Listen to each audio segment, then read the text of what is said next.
Hello, আপনার মেয়ের accident হয়েছে। কি?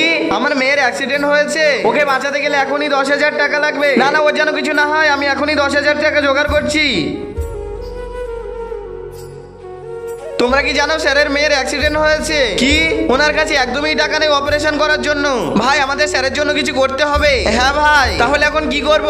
আমি আমার সাইকেল বিক্রি করে দেবো, আমি আমার ফোন বিক্রি করে দেবো, আমি আমার চেন বিক্রি করে দেবো, আমিও আমার ফোনটা বিক্রি করে দেবো। চলো।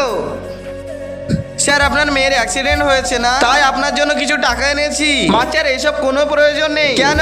কারণ বাচ্চারা কোনো অ্যাক্সিডেন্টই হয়নি। কারণ তো বন্ধুরা, সবাই তো মায়ের জন্য লাইক সাবস্ক্রাইব করে, আজকে দেখবো বাবার জন্য কে লাইক সাবস্ক্রাইব করে এবং কমেন্টে বাবা লেখে। ধনী স্যার, এখনকার বাচ্চারা তো খুবই দুষ্টু হয়ে গেছে, স্যারেদের একদমই সম্মান করছে না। এটা একদমই না স্যার, আমরা যেমন বাচ্চাদের যেমন শিক্ষা দিব, তেমন বাচ্চারা আমাদের সঙ্গে তেমনই ব্যবহার করবে। চলো আমাদের বাচ্চাদের সঙ্গে দেখা করাই। চলো। ভেরি গুড বাচ্চারা, তোমার জন্য আমার অনেক গর্ব হয়।